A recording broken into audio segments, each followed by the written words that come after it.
Para que ninguém fique perdido, hoje nós vamos começar o livro de HTML e CSS.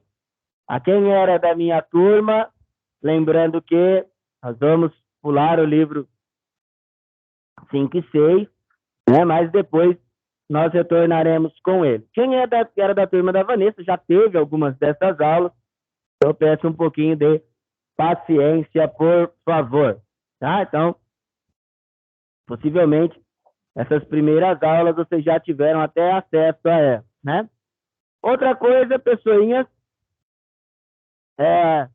vocês vão notar que hoje, a partir de hoje, a gente vai trabalhar com vários códigos, né?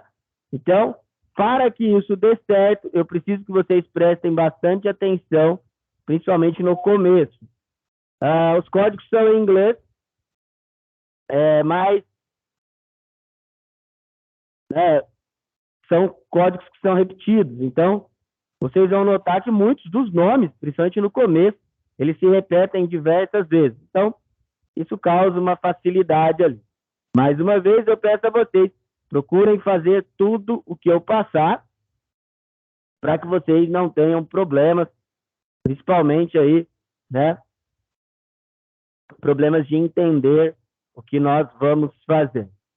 Bom, pessoal, nós vamos usar, né, dentro desse livro, o estudo de 3 linguagens básicas. Depois eu vou explicar detalhadamente como cada uma funciona. Mas no começo nós vamos falar exclusivamente de HTML, são várias aulas só do HTML. Depois, a partir da 6ª aula, começaremos a falar da CSS. E aí, lá no final tem um conteúdo que não tem no livro de vocês, que é o JavaScript, tá? Então, JavaScript é uma linguagem de programação que ela ajuda a complementar aí essa linguagem web. É lógico, eu vou passar alguns conceitos bem simples do JavaScript, é mais para vocês saberem como ele funciona, até porque o JavaScript não é o foco do curso de vocês. O foco do curso de vocês é mais a área de criação, é mais a área de design do que a área de programação. A de programação é bem mais complexa, tá? Para criar as nossas páginas, nós vamos usar esses 2 programinhas aí, né? Na verdade, um dos 2, né? Os 2 rodam em PC, são 2 programas gratuitos. O bloco de notas, ele já vem no Windows, né? Se você tiver na sua casa um computador com Windows, com certeza você tem o bloco de notas. O outro é o Notepad++, ele é um programa que roda também, ele roda apenas em PCs, né?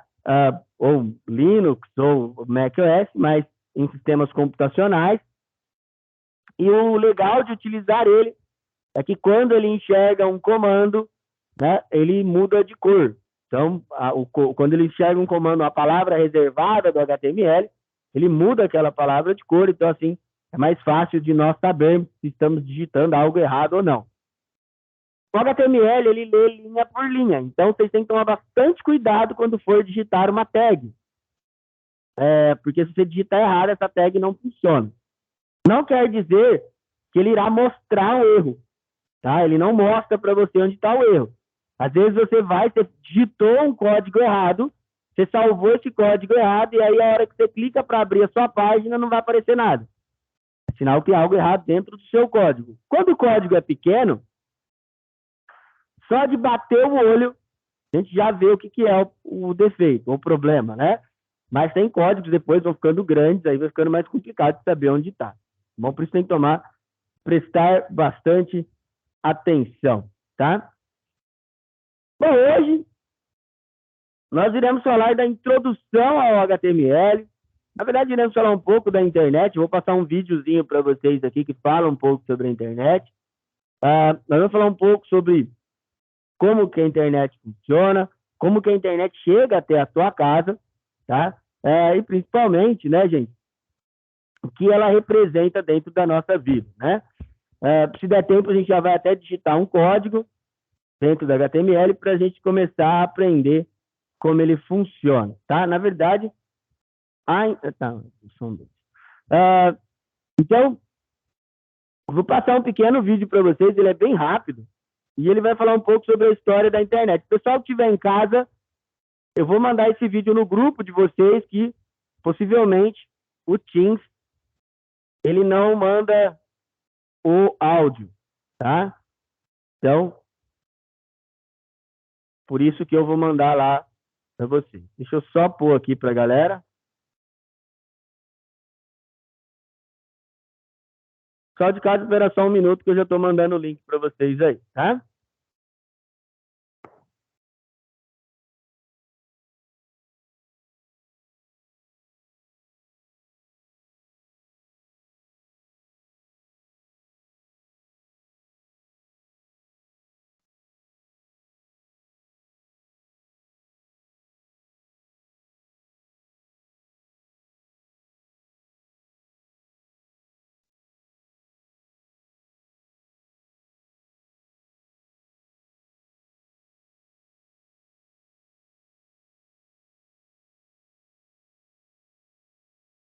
Pronto, pessoal, mandei o link no grupo de vocês aí. Só clicar para assistir, por favor.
Bom, vamos lá, vamos continuar. Bom, pessoal, então é o seguinte, é lógico que faltou muita coisa, igual o rapaz mesmo fala. Depois, se vocês quiserem, tem o vídeo da história da internet no Brasil, mas vou falar um pouquinho para vocês aqui também, tá? Bom, primeiro de tudo, como começa a internet, pessoal? As redes, elas começam meio que por causa da guerra. Depois da Segunda Guerra Mundial, né, do final da Segunda Guerra, o mundo ele se dividiu em dois blocos, né? O bloco capitalista, que era ali meio que capitaneado pelos Estados Unidos, e o bloco socialista, que era capitaneado pela Rússia, ou a União das Repúblicas Socialistas Soviéticas, né? O RSS. Sempre falo Rússia, mas não pode falar, é União Soviética. Essa guerra, vocês já tiveram lá na escola, foi uma guerra que nunca aconteceu de verdade. Mas era assim. Como é que a facilidade de explicar é, quando você não gosta de alguém, essa pessoa briga com outra pessoa, você nem conhece outra pessoa, mas você está do lado dela. Era o que acontecia. Tinha uma guerra, os Estados Unidos entravam de um lado, automaticamente a Rússia ia para o outro. Era basicamente isso que acontecia. Mas nunca eles travavam uma guerra entre si. E eles, nas mais variados tipos de coisa, eles queriam provar que um era superior ao outro. Por exemplo, ia ter uma Olimpíada. A briga era entre os dois. Hoje a Rússia, né, que sobrou da União Soviética, ela caiu muito, né, principalmente nos esportes, mas os Estados Unidos, a intenção era sempre, em qualquer coisa, ser melhor que a Rússia. Foi então que em 1964, a União Soviética, ela lança um satélite, Sputnik. Não sei se vocês já ouviram falar disso aqui. O Sputnik, ele era uma cápsula que a sua função era subir até fora da órbita terrestre, dar uma volta e cair. Dentro tinha uma lâmpada que ficava piscando, que basicamente os engenheiros lá da União Soviética conseguiam controlar mais ou menos a sua posição, sem uma precisão. Mas a gente tem que lembrar que, nesse período aqui, ó, não tinha o zap-zap, né? Não tinha como o governo americano saber o que tinha nesse negócio. E se esse negócio tivesse uma bomba? Foi então que, um pouco antes do que o nosso querido amigo falou no vídeo, aconteceu um negócio muito legal. Um físico do MIT, ele precisava imprimir um documento que estava em Stanford. E aí ele conseguiu fazer essa impressão. A comunicação de dois computadores via linha telefônica. O governo falou, interessante. Vocês conseguem se falar tão longe? Tinha alguns problemas, pessoal. Antigamente, os computadores não eram igual hoje. Hoje, se você pegar o seu celular, você entra na rede da escola e consegue se comunicar. Por exemplo, eu consigo, com o meu Android, mandar uma mensagem para o iPhone de alguém. Antigamente não era assim. Por exemplo, os 4 computadores da primeira rede lá da ARPANET eram 4 computadores totalmente diferentes. Por exemplo, um deles era o Sigma SDF-90, que era um computador do tamanho dessa sala aqui, ó, que hoje tem menos memória que uma calculadora de bolsa. Para vocês terem uma ideia. E aí, o que acontece? Vamos supor que coloquem nós aqui numa sala, e aí nós vamos passear, encontramos um monte de turista japonês. Olha só que legal. Vamos falar com os japoneses? Eles falam, o que você precisa para que esses caras comecem a entender vocês? Vamos uma palavra, é o tradutor, mas tem uma palavrinha para isso. Quase. Quando uma pessoa trabalha com isso, ela é o quê? Intérprete. É que o tradutor é o certo, mas precisava de algo para interpretar aquilo lá. Então, como assim um intérprete, né, gente? Precisava de um dispositivo que fizesse com que esses 4 computadores totalmente diferentes se comunicassem.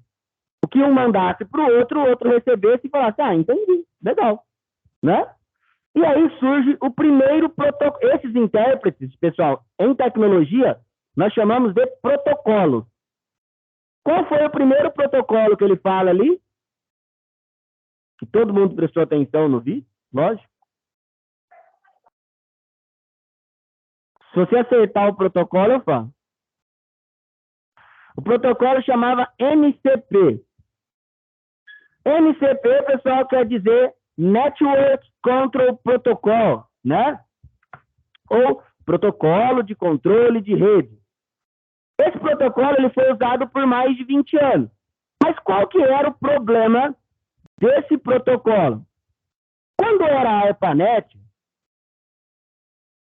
lá a raiz, né? Com 4 computadores, vamos falar computador que não pode escrever PC. Tá tranquilo, né? Mas em menos de 10 anos, já eram 100 mil computadores na rede. E qual que era o principal problema do MCP? O MCP, quando você enviava um arquivo na rede, ele bloqueava a rede toda. Então, ninguém mais conseguia trabalhar. É simples assim, ó. Já imaginou nós usando um serviço de streaming? Olá, eu e a Giovana compartilhamos o mesmo serviço de streaming. E nem temos a mesma conta. Aí eu vou lá assistir um filme, lançamento. Minha Mãe é uma Peça. Foi lançado ontem. Em algum Flix da vida. E aí a Giovana chega na casa dela e vai também assistir esse filme. Vai aparecer uma mensagem, ó, alguém já está assistindo, você vai ter que esperar. Basicamente, o que o NCP fazia era isso. É lógico, guardadas as devidas proporções, mas basicamente o que o NCP fazia era isso. Se eu tentasse mandar alguma coisa dentro da rede e outro usuário ou outro computador tentava mandar, ele bloqueava. Foi então que um cara teve uma ideia fantástica, que é o Robert Kahn. Esse cara teve uma ideia fantástica que foi criar um protocolo que quebrava essa informação em pequenas informações. Ao invés de ele mandar um texto, ele quebrava o texto inteiro e ia mandando em pedacinhos. E aí ele não bloqueava a rede. Esse protocolo chamava TCP. Chama, na verdade, que nós usamos ele até hoje. Tanto que, pessoal, quando vocês vão fazer um download, se ele for grande, né, você verifica que ele vai baixando em pedacinhos, né? Então ele baixa um pedacinho, baixa um pedacinho, baixa um pedacinho. Presta atenção em mim. Fecha aí. Vai baixando, baixando, baixando, baixando, até acabar. É muito difícil quando você pega um arquivo de 5 GB, ele baixar de uma vez, a não ser que você tenha uma mega internet, né? Então, o protocolo TCP/IP ele auxilia os dois lados. Tanto o lado de lá, onde está armazenado, quanto o lado de cá, tá? Então, ele auxilia esses dois lados. Só que aí, teve outro problema. Como eu falei aqui, ó, no começo eram 4 computadores. Organizar 4 computadores é tranquilo. Pega 4 máquinas, põe uma ali, ó. Tem uma ali, uma lá, uma lá, uma lá. 100 mil já não é tão tranquilo. Foi então que um cara chamado Vinton Cerf, ou Vint Cerf, o pessoal chama ele criou o IP. O IP é o Internet Protocol. Toda vez que vocês ouvirem o termo TCP, é transferência. É pensar em transferência de arquivo, transferência de dados, ou mesmo abrir uma página. Quando você abre uma página no seu computador, no seu celular, basicamente o que você está fazendo é o download dessa página. Basicamente, antes dela abrir para você, ela vai lá onde ela está armazenada, busca e baixa ela no seu computador. E o IP é o identificador. Então, por exemplo, todas as máquinas aqui, todos os nossos celulares, eles têm um número de IP. Ele tem uma identificação.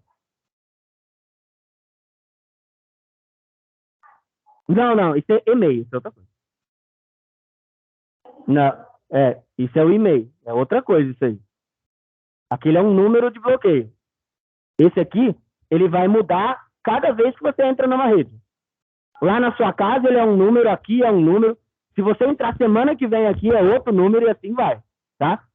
Ele existe uma maneira de usar um número fixo também, mas esse não vem ao caso. Aí tem muitas outras opções de rede ali, tá?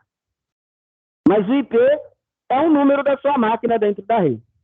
Mais que isso, todo site, quando você digita lá www.microcamp.com.br, ele também tem um IP.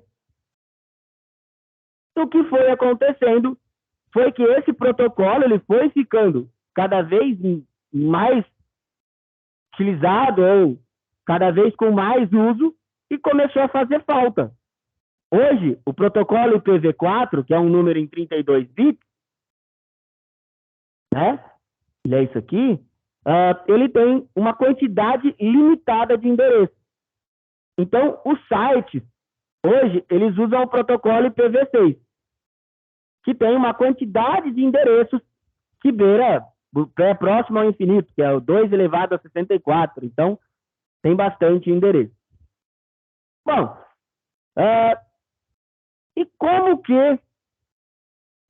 aí, no ano de 1991, os Estados Unidos, esse protocolo, o IPv4, ou o IP, o TCP, ele só rodava dentro dos Estados Unidos e na Inglaterra. Porque tinha um cabo submarino que levava até a Inglaterra e só rodava lá. Foi então que em 1991, o governo americano ele libera o IP para o mundo inteiro. Aí vocês vão pensar assim, pô, mas o governo americano é bonzinho, né? Não, né, pessoal? Ele faz isso, ou ele faz essa liberação para que ele tenha o controle maior da informação. Para vocês terem uma ideia, preste aí, Giovana, existem 5 servidores no mundo que controlam toda a internet. Então, toda a internet do mundo, ela está em 5 computadores, tá? É lógico, pessoal, que ele tem cópias, ele tem ramificações e assim por diante, tá? 3 estão nos Estados Unidos, 1 na Europa, mais especificamente na Suíça, e 1 no Japão. Hoje, tem muitos... É como uma árvore. Em redes, nós chamamos de galhos. Então, essa rede ela é gigantesca, né, gente? E só que tem países também que nós não fazemos ideia de como a rede funciona. Por exemplo, a China, a Coreia do Norte, lá tem internet, mas ninguém tem ideia de como funciona lá. Eles não fazem parte desse tipo de configuração, tá?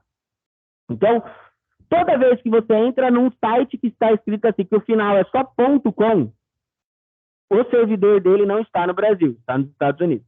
Esse .com, .br, .us, .uk, os últimos 2 numerozinhos indicam o país onde o servidor está. Mas é um assunto para... Acho que na próxima aula a gente vai falar sobre isso. Bom, e aí a internet foi melhorando, né? No começo ela era discada, né? Então ela funcionava só na linha telefônica. Depois ela foi melhorando, ela virou banda larga e depois vieram as redes móveis. Mas aí já eu vou falar com mais propriedade quando for falar sobre o Brasil. Bom, mas como funciona a internet? Eu vou falar como chega a internet na minha casa, de trás para frente, do meu dispositivo até lá onde ele vai.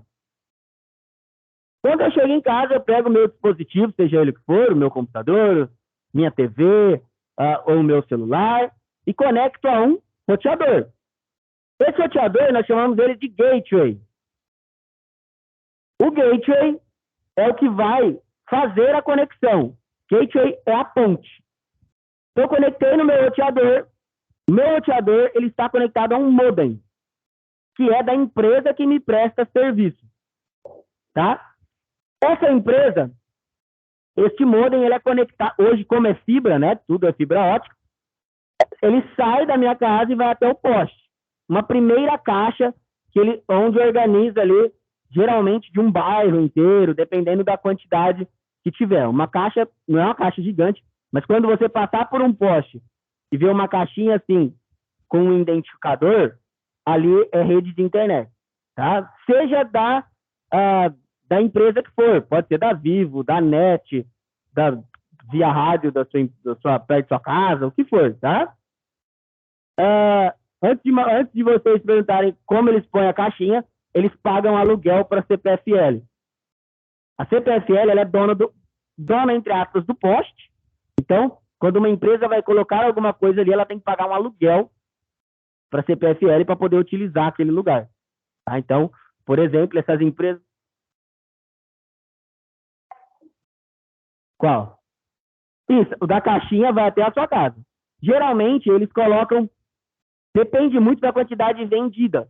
Por exemplo, às vezes é por rua, cada rua tem uma. Ou, às vezes, cada bairro tem um. Depende da empresa, depende bastante. Bom, dessa caixa, ela vai para um servidor que fica geralmente na cidade. Por exemplo, aqui, nós temos a região 017. Todas as cidades que ficam próximos aqui, toda a cidade que é 017, ela vai ter um servidor que controla acesso lá na sua cidade. Por exemplo, eu moro em Mirassol. A empresa que me presta serviço, ela tem um servidor lá em Mirassol, mas aí de lá sai um cabo até Rio Preto, que é o servidor regional, que cuida de toda a área 017. Tá? Beleza. Dessa área 017, ele vai para o backbone do país, que aqui no nosso país está em São Paulo. Nossa rede de telefonia, ou a rede de internet, ela é gerenciada dentro de São Paulo. Tá? Aí de São Paulo vai para o mundo. Então, basicamente, ele faz isso. Como que ele faz isso? Como que ele sabe o que eu quero fazer? Existe um servidor que chama DNS. Então, esse servidor, quando eu digito lá, microcamp.com.br, aperto o Enter, ele vai fazer o seguinte, ele vai caçar esse endereço na internet. Porque é um número. Ele transforma esse nome no número e vai procurar. Tá?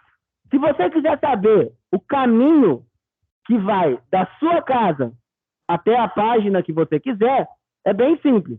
Tem um comando, se você vier aqui, ó, Windows R, CMD, você pode digitar aqui, ó, Tracer, e aí a página que você quiser. Vamos ver o Facebook. Ele mostra todo o caminho, desde o meu roteador, ali vai aparecer o primeiro número que vai aparecer é o meu roteador, ó, 92168.8.1. Esse é o roteador da escola, o roteador principal. Depois ele vai tentar achar o modem. Aqui no caso, nós temos dois modems. Aqui, ó, esse é o modem de Rio Preto para a cidade e depois tem o modem de Rio Preto para a região. Podia ser um só, né? Na verdade, não é modem, a gente chama de backbone também, porque ele é grande. Depois vai para São Paulo e aí vai. Esse é o tempo que ele demora até chegar lá e voltar. Nós chamamos de ping isso aí, tá? Bom, pessoal, e no Brasil? No Brasil, a internet ela é muito nova, ela é muito jovem, tá? A internet comercial no Brasil, ela chegou aqui em 1995. Existia um órgão chamado FAPESP, era um órgão que começou a gerenciar a internet. Primeiro de tudo, como era antes? Em 1994, eu podia ter internet na minha casa? Mais ou menos. Era assim, você tinha que mandar uma carta para o Ministério das Telecomunicações avisando que você precisa de internet. Senta aqui, por favor, Gabriel. Aqui, ó. Avisando que você precisava de internet. Ó, eu preciso de internet porque eu sou um pesquisador, porque eu sou um professor, porque eu estou fazendo uma pesquisa avançada e eu preciso. Beleza. Você mandava essa carta, era carta mesmo. Isso faz quase 30 anos, né?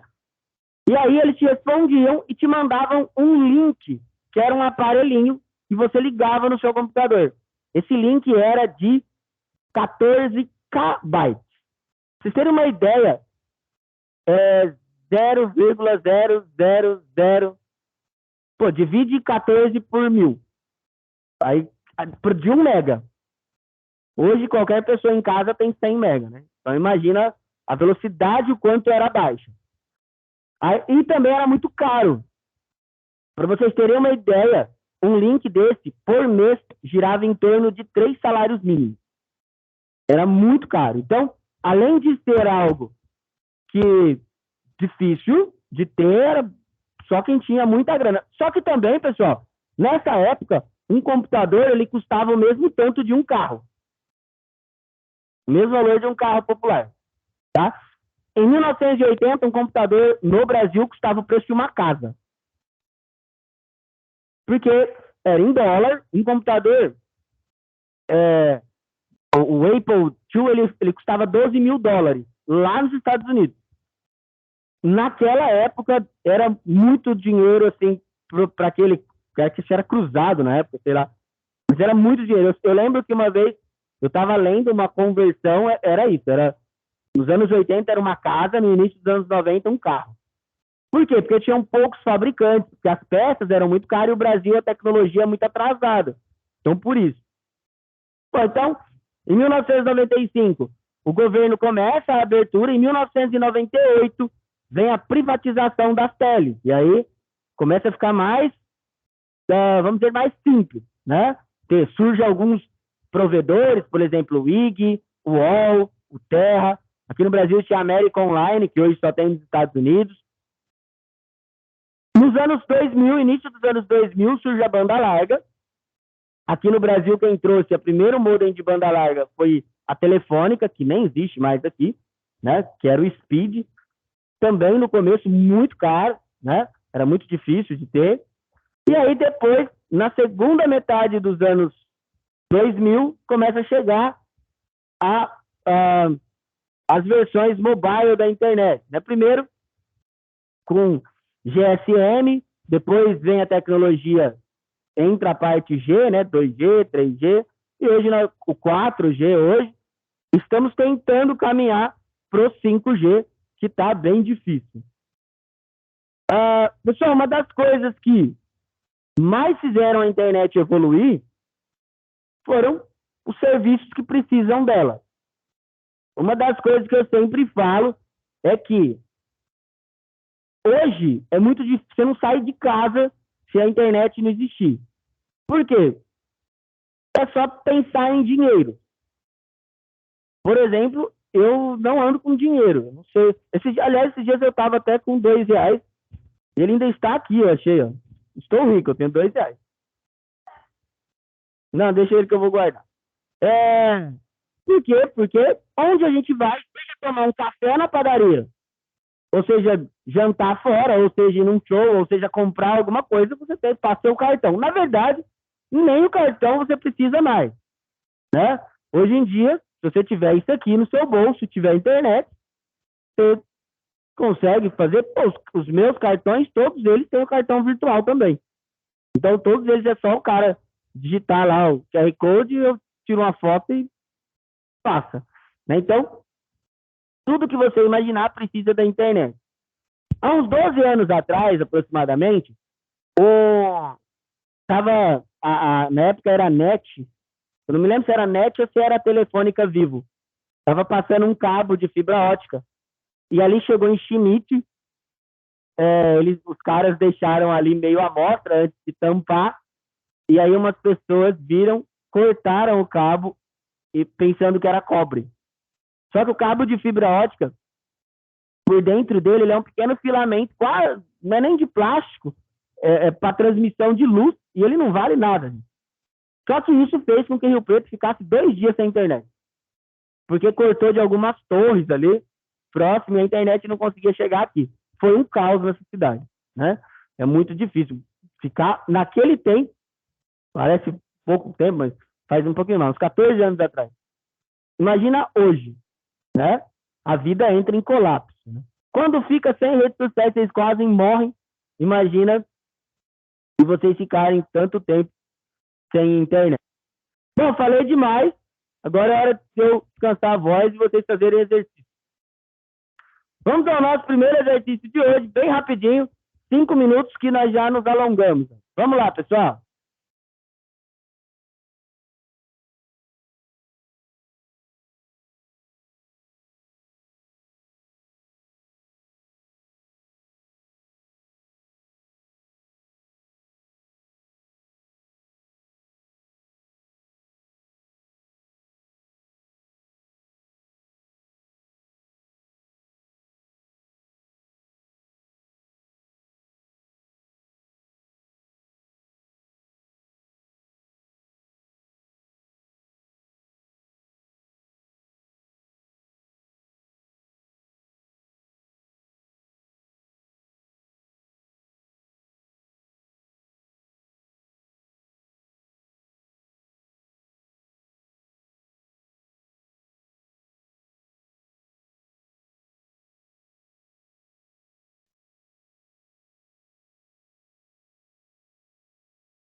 Vamos lá, galera, vamos continuar.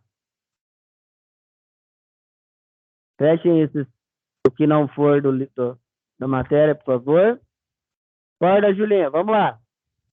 Bom, só continuando aí. Bom, e como que você acessa uma página da internet, né? Então, eu expliquei um pouquinho de como a internet chega até a nossa casa. Mas como que a gente faz, né, para acessar uma página, né? Como é que uma página web é acessada? Então, primeiro de tudo, a gente pega o nosso dispositivo, né? Você pega lá, acho que tem. Você pega lá o seu celular ou o seu ou, ou o seu PC, ou o seu notebook, ou sua TV, né? E o primeiro passo é abrir o navegador. Você vai abrir o navegador preferido e vai digitar o seu endereço que você quer, endereço da página que você quer acessar. Aquele servidor que a gente chamou de DNS, ele vai fazer a pesquisa desse endereço na rede. Onde está esta máquina? Onde essa máquina estará armazenando essa página, né? Toda página da internet, todo jogo, ele fica armazenado em algum lugar, né, Matheus? Fica em algum lugar salvo. Marcos. Então, ele fica armazenado em algum lugar, né? Então, e literalmente em um computador. Na verdade, não num computador igual nós estamos vendo aqui na sala, mas em um data center, tá? Então, fica lá dentro de um data center e aí ele acha esse arquivo. Vocês vão notar que quando nós formos fazer as nossas páginas também, elas vão virar um arquivinho. Basicamente, que vai virar um arquivo aqui do nosso querido Google, né? E ele retorna e exibe o que você quer ali dentro da sua página, tá? Na página que você digitou. Onde fica armazenado isso aí? Tem alguns servidores que nós chamamos de host, né? Então, por exemplo, eu vou citar um exemplo de serviço. Existem servidores gratuitos. Por exemplo, você pode armazenar a sua página no Google, você pode armazenar a sua página no WordPress, você pode armazenar a sua página na Google WordPress, tem um que chama XYZ também. Mas geralmente, qual que é o problema? Vamos supor, por exemplo, que você fez uma página no WordPress. O endereço vai ficar mais ou menos assim, www. O nome que você quiser, .wordpress.com.br. Então, o endereço não dá para personalizar direito quando é gratuito. No Google, ele fica assim, ó, www.lucaspompilho.blogspot.com, tá? Qual que vai ser o problema de armazenar num provedor gratuito? Os provedores de busca, por exemplo, o próprio Google, ele tem certa dificuldade para achar esses sites assim, tá? Esse é um exemplo de provedor pago, tá? Você vai lá e compra um lugar e aí você registra o seu domínio. O domínio é o nome do seu site. Então, você paga um valor, não é? Depende muito do que serviço que você vai precisar. Não é muito barato, não. Não, tem vários tipos de hospedagem. Tem as que você paga por mês, tem por ano, mas pelo menos, por exemplo, o seu domínio você tem que pagar todo ano para o governo. Ele é anual. Quando você tem um endereço, por exemplo, vamos pegar o endereço da escola aqui, ó. Então, o endereço da escola é www.microcamp.com.br. Esse .br aqui do final, ele registra que essa página, ela está salva no Brasil. Tá? Então, esse servidor está aqui no Brasil. Como ele é .br, ele é pertencente à sigla NIC.br. Então, é o governo brasileiro que gerencia. Então, por isso que ele tem esse NIC.br. Depois a gente vai discutir domínio com mais calma, tá? Diga, à vontade.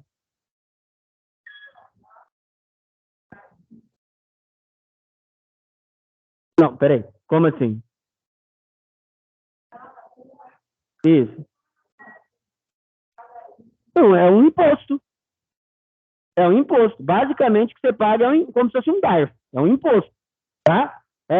E aí vai pro tanto de computador que suportar a sua conexão. O governo você paga para usar aquele ponto PS. Por exemplo, olha que interessante. Tem uma ilha que chama Tuvalu. Sim, ó, Tuvalu. A extensão, o final de Tuvalu é .tv. Quando a internet começou a se popularizar, um monte de empresa de televisão comprava o domínio com a extensão .tv, né, por causa dessa extensão. E hoje, o uso dessa sigla representa 80% do PIB dessa ilha. Não, não, não. Uma pessoa criou e quem gerencia os nomes é o governo. Porque é de domínio do Ministério do Governo, o Ministério das Comunicações, que gerencia a internet no país. Não, não comprou nada. Você paga para usar. Por exemplo, para você andar na rua com o seu carro, você paga IPVA.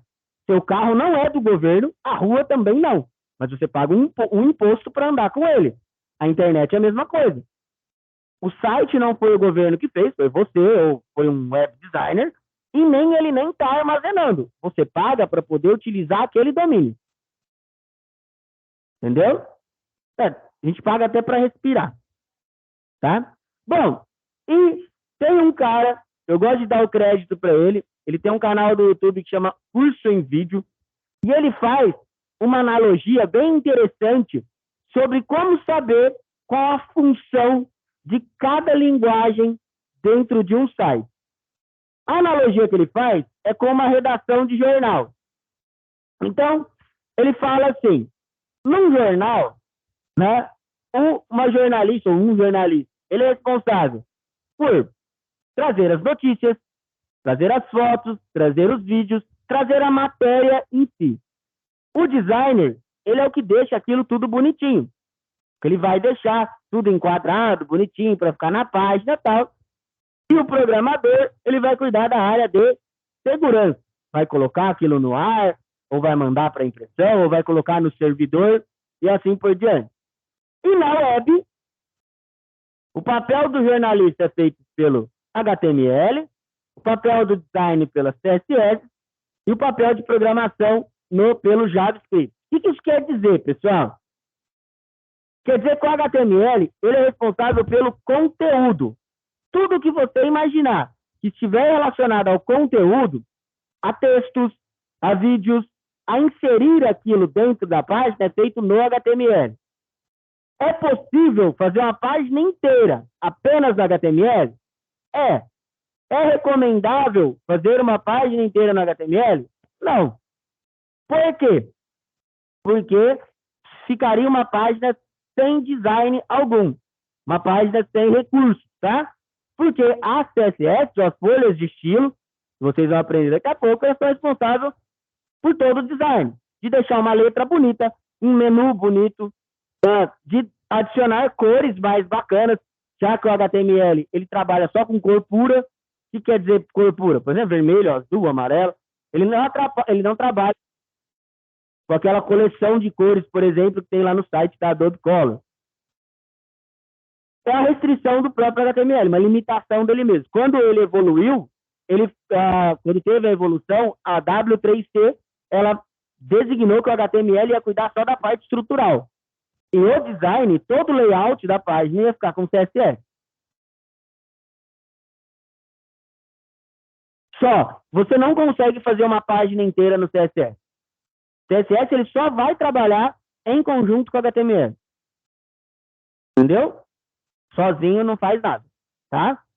Se você pegar uma página e colocar os códigos do CSS e salvar, não vai acontecer nada, tá? O HTML é o principal. CSS vem deixar o seu HTML melhor. E o JavaScript, ele é a programação. HTML e CSS são linguagens que nós chamamos de linguagens web. que quer dizer isso, pessoal? Linguagem web é uma linguagem que não tem recurso de interatividade. Ela só mostra algo. Ela só vai chegar, por exemplo, ela só mostra o site estático ali. Ele não vai te dar recurso algum. Por exemplo, quando você entra em um site e uma caixinha sobe e pergunta, olá, como vai? Qual o seu nome? E você digita seu nome e seu e-mail lá, é o JavaScript que faz aquilo. Aquilo quer dizer recurso de interatividade. Tá? É possível fazer uma página inteira só com HTML e CSS? Sim, aí sim. Dá para fazer uma página bem bonita, bem legal, bem profissional, só conhecendo HTML e CSS. Isso chama back-end. Tá? Se você conhecer o JavaScript é melhor, claro, você consegue ter mais recursos. Você consegue fazer o seu site rodar de maneira melhor, você consegue colocar mais coisas, tá? Consegue colocar até um banco de dados dentro dele, mas não é primordial, tá? Tanto que o curso de vocês, ele é voltado mais para a área de design. Até o momento, as matérias que vocês tiveram, elas foram quase todas voltadas para o design. Né? Vocês tiveram lá Illustrator, Photoshop, né? Mesmo o Word, né, é mais para a parte de desenvolvimento de algo.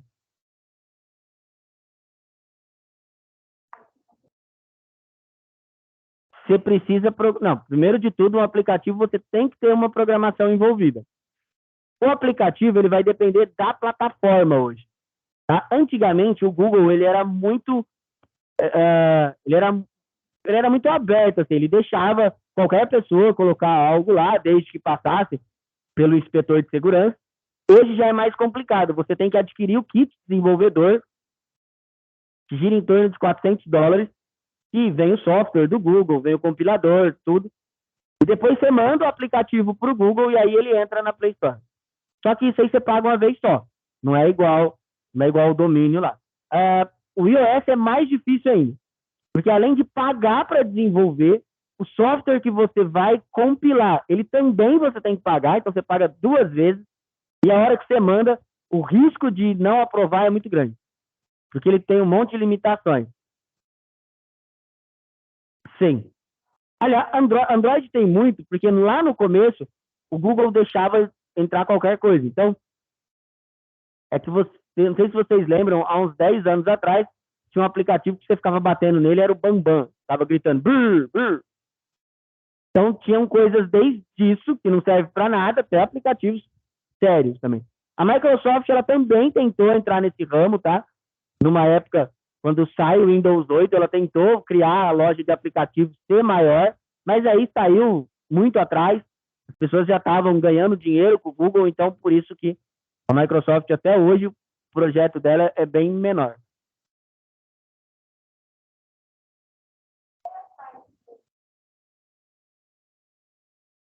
Isso.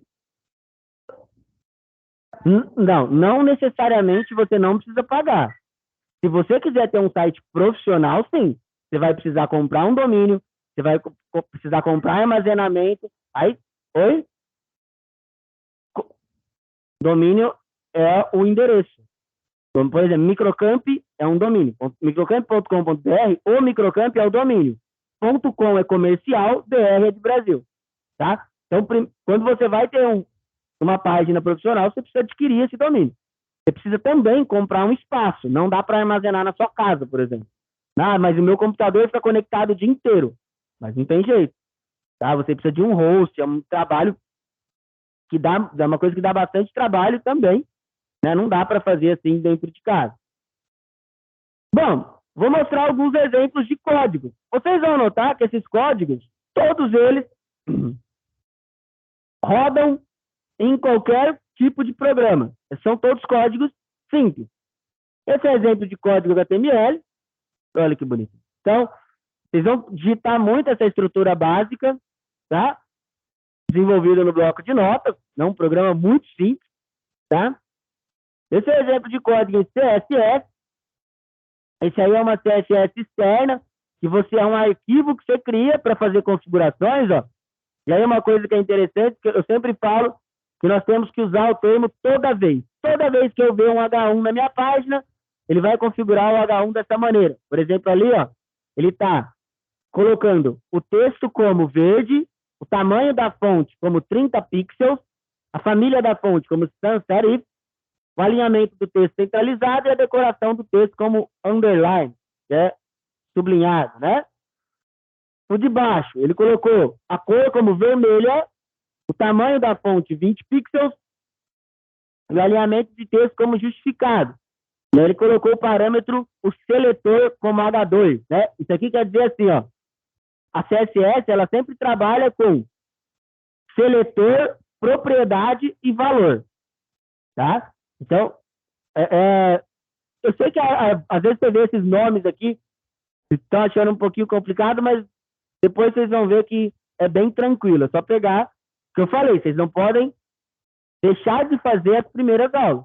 Se deixar para lá no CSS tentar verificar os códigos, aí já não dá mais certo, tá? E esse é um de JavaScript. Então, eu vou mostrar alguns códigos do JavaScript para vocês também. É lógico, bem simples. Por exemplo, para exibir uma mensagem na tela, para colocar uma caixa de confirmação, para colocar... Esse aqui, por exemplo, ó, ele coloca um botão para exibir uma mensagem. Para você clicar no botão. Você vai clicar no botão e ele vai abrir alguma coisa. Tá? Basicamente é isso. É bem simples também. É lógico, JavaScript tem bastante coisa. Bom, vamos para o nosso segundo exercício, pessoal. 3 perguntinhas bem rápidas, que ainda tem bastante coisa para a gente fazer. Vamos lá, galera.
Bom, galera, vamos lá. Então, ó, deixa eu explicar, primeiro de tudo, qual a diferença entre um cliente e um servidor. Toda vez que vocês ouvirem esse termo em rede, cliente é sempre a máquina que recebe algo. Então, por exemplo, no caso nosso aqui, cliente é sempre a nossa máquina. E o servidor é a máquina que está enviando. Então, onde fica o que você quer utilizar é o servidor e o cliente é você que está acessando, tá? Web Server, HTML, CSS, JavaScript. HTML, ele vai fazer toda a parte de descrição da página, toda a parte de conteúdo da sua página. Se você vier aqui, ó, e acessar o site da escola, www.microcamp, o Sion aqui não tem.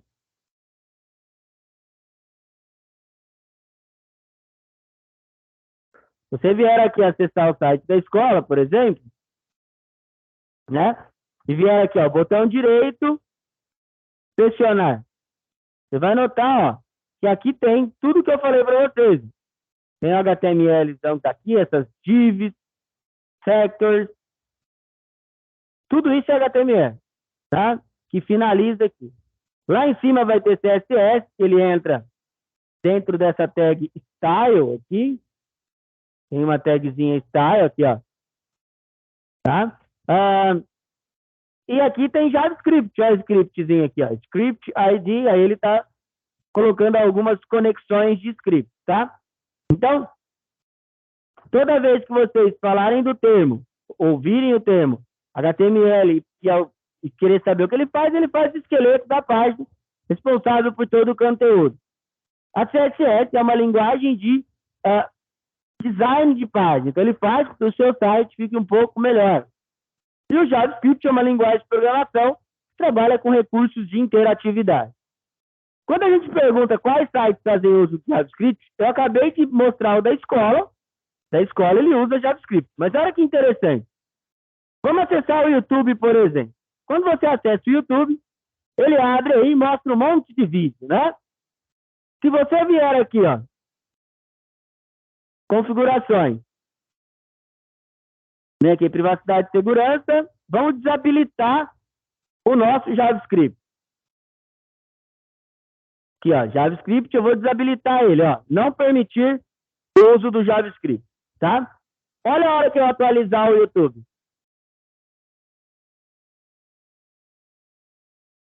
Ele não vai carregar nenhum vídeo. JavaScript, ele tem um acelerador.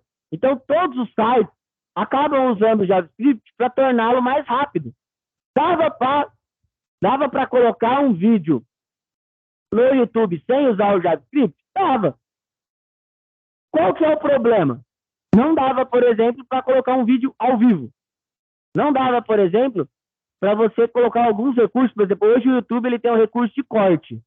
Vocês já viram? Você pode estar assistindo seu vídeo e cortar ele.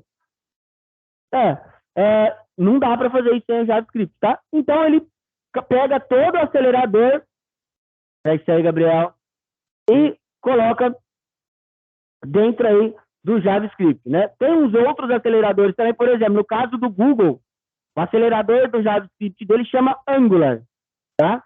Então, quando você liga lá, ó, ele conecta e ele mostra de maneira normal o seu site. Então, mesmo outros sites mais comuns, ó, vou desabilitar aqui e tentar entrar no site da escola para vocês verem, ó.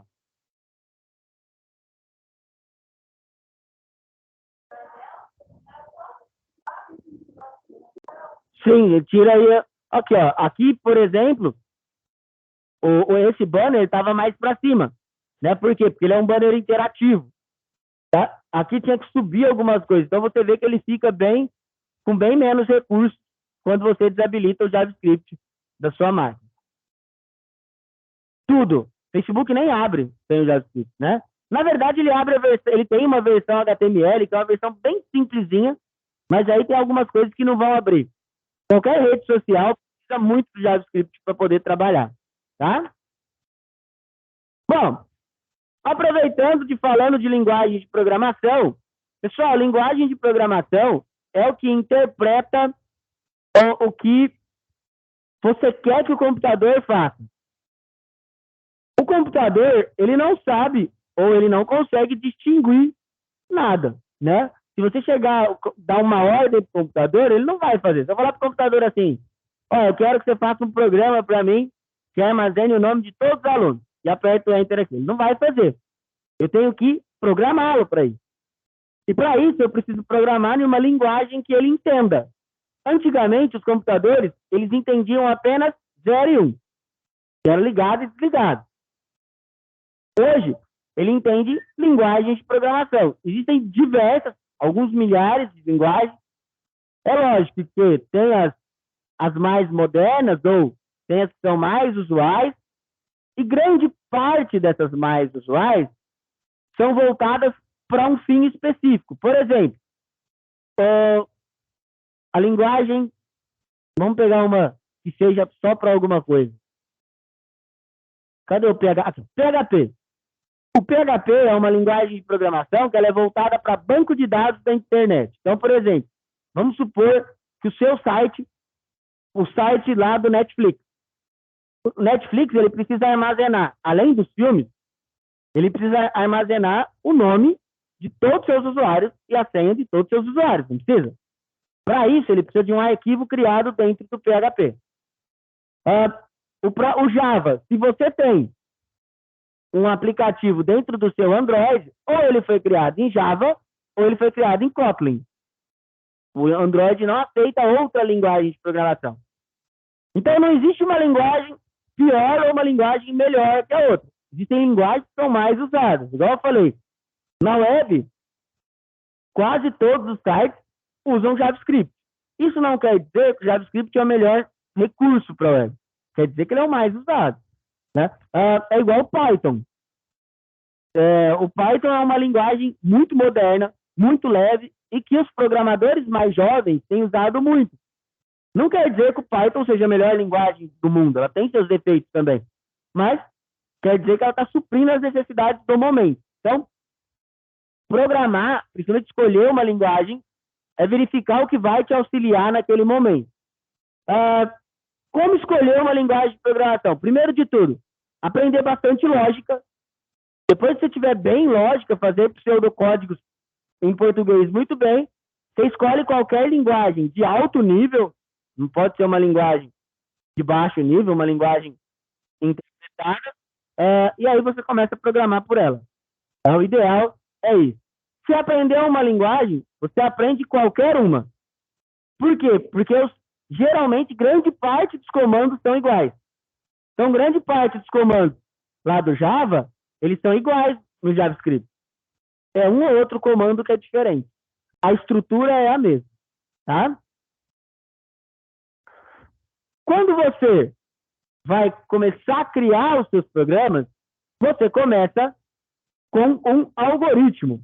O algoritmo, ele é basicamente um desenho do que você vai fazer lá no final. Basicamente é isso. Por exemplo, ali, ele quer fazer um algoritmo para verificar se uma lâmpada está queimada ou não. Ele está em português de Portugal, né? Então, primeiro ele verifica que não está acendendo a lâmpada. Aí ele vai lá, a lâmpada está enroscada, está bem presa? Se não, dá uma verificada na lâmpada. Se sim, verifica se ela está queimada. Se ela estiver queimada, compra outra lâmpada. Se ela não estiver queimada, você tem que comprar um novo soquete para encaixar ela. Basicamente, esse algoritmo ele vai fazer essa verificação. Existem milhões de algoritmos, tá? E milhões de meios. Outra coisa interessante também, quando a gente fala de lógica, né? Se eu falasse para vocês aqui, eu preciso ir até o terminal. Você me explica como é que eu faço para chegar até o terminal? A pé. Eu não quero gastar 2 vale. Eu aposto que nem todo mundo falaria o mesmo caminho. Alguns iam falar, pega essa rua aqui, desce reto, para que chegar lá embaixo, você vira à esquerda e direita. Outros iam falar, não, sobe aqui, que é mais fácil. 1, 2 ruas, desce que você vai descer todo reto. E assim vai. Isso chama-se lógica de pensar. A gente vê muito isso em aplicativos de mapa, por exemplo. Quando você você vai lá no seu Waze, no Air Maps, no próprio Google Maps, e você vai ver um caminho, ele vai te mostrar o mais rápido, o mais curto, né? Um que seja até mais seguro. Por exemplo, quando eu saio da outra escola para vir para cá, eu saio faltando 20 para 1. Eu tenho que estar aqui 1 hora. Se eu pegar a Badi direto, é o caminho mais curto. Porque eu tô lá na Juscelino, eu viro, aí ela vira Badi. Não, mas eu venho... Porque se eu vier pela Badi, eu subo a Independência e chego aqui. Só que a Badi 20 para 1, o trânsito tá grande, horário de almoço. Então, o que eu faço? Eu venho cortando pelas ruas menores e consigo chegar mais rápido aqui. Aí também eu corto farol, essas coisas assim. Eu escolho andar mais. Se você for medir, como eu vim virando, eu andei bem mais. Mas eu chego bem mais rápido do que vir parando, tá? É isso que a gente usa a lógica também.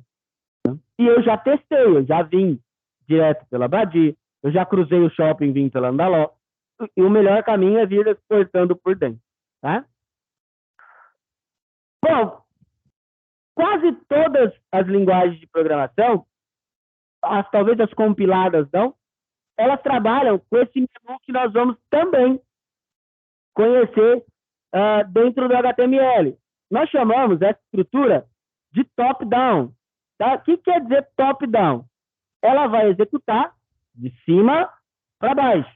Então, ele executa uma linha, vai para a próxima. Executa outra linha, vai para a próxima. E assim vai indo. Essa linguagem de programação que vocês estão vendo na tela chama Pascal. Gabriel, se eu falar para você fechar isso de novo, eu juro que eu vou ligar para sua mãe. Essa linguagem de programação chama Pascal e é muito usada para o ensino inicial de programação. Então, quando a gente está aprendendo programação, nós utilizamos essa linguagem aí. Por quê? Porque ela é muito próxima da lógica, tá? É lógico também que profissionalmente nós não usamos mais ela, porque ela tem muito poucos recursos. Por exemplo, ela ainda é uma linguagem que a gente trabalha com prompt de comando, é um prompt que vai executando aquela tela preta. Ela não tem recursos gráficos, por exemplo, tá? Mas, basicamente, o que ela vai fazer? A entrada, que é a declaração ali, então ela declara Program Exemplo, é o nome do programa, useStrt é uma biblioteca, e depois ela vai declarar as variáveis. Esse programa, ele vai ler 2 números inteiros e fazer a divisão de um pelo outro. Então, ele declarou as variáveis e ele vai pedir para a pessoa digitar, ele vai fazer a leitura dessas variáveis. Então, ele inicia, begin quer dizer início, depois ele vai ler os 2 números, o usuário vai digitar, e aí ele vai fazer uma verificação. Se 2 for igual a 0, escreva impossível dividir. Bom, por que ele tem que fazer essa verificação? Porque não existe divisão por 0. Se não, faça. Aí ele faz a divisão, por número 2, escreve o resultado, write line, quer dizer escreva, sim e fim. Basicamente, uma linguagem de programação trabalha dessa maneira, tá? Executando e verificando ali. Igual eu falei para vocês, alguns comandos ali, ó, são usados em todas as linguagens de programação. Por exemplo, if, else, and, todas as linguagens usam ele. Tá? Então, por isso que programar é você aprender uma primeiro, a que você achar melhor, né? Estudar bastante ela e depois as outras você vai aprendendo ali com o passar do tempo, tá? E processar dados nada mais é do que pensar e resolver um problema. Você tem as informações iniciais, você pensa no que você precisa fazer sobre elas e exibe uma resposta. Quando alguém pergunta assim para você, como é que eu faço para chegar no terminal? Você vai pensar, fala um terminal, descendo aqui. Você responde para a pessoa, tá? Na programação, basicamente é isso também. Você vai ter um problema para ser resolvido, você vai lá com o seu teclado e digita o que você quer que ele faça, ou com o seu dispositivo de entrada, ou mesmo com o seu celular. A memória RAM e o processador, eles vão processar esses dados, né? Eles vão fazer as operações sobre esses dados que você colocou lá e vai mostrar no dispositivo de saída, tá? Por exemplo, a tela, o monitor. Quando você, por exemplo, você precisa mandar uma mensagem para alguém, você abre o seu aplicativo de mensagem, abre a conversa lá, digita o seu dedinho e aperta enviar. A pessoa lá do outro lado vai enxergar isso. Beleza, pessoal? Eu tinha uma outra parte para passar, mas não vai dar tempo, falta só 10 minutinhos. Não. Pô, que pena. Virou errado. Pessoal, alguém tem alguma dúvida? Bom, na próxima aula, nós vamos começar a falar das tags, né? Então, vamos começar a falar um pouco sobre o HTML, o que são as tags, e vamos abrir esse programa aqui, ó. Nós vamos iniciar com ele, Notepad++. Uma coisa que nós vamos fazer durante algumas aulas, e aí a gente vai ter que ter bastante paciência, é digitar essa estrutura básica. Por que tem que digitar essa estrutura básica e não deixa ela salva e copia de algum lugar? Para você saber como funciona cada elemento dela. Oi? Não, a estrutura básica não é tudo isso aqui. Quando conversa, mais ainda. Né? Se não prestar atenção, fica bem mais difícil. Né? Então, por isso tem que ter atenção. Então, a semana que vem a gente vai abrir esse programa. Depois nós vamos conhecer outros programas. Tem diversos programas para você poder editar o HTML. Bom, não tem só isso. Esses são escolhidos por alguns motivos. Uma porque é grátis, outra porque é simples de usar. Tá bom? Pessoal, então por hoje é só. Semana que vem a gente retorna. Quem for vir na festa junina, por favor, me avise. Porque, igual eu falei para vocês, são poucos convites. Tá bom?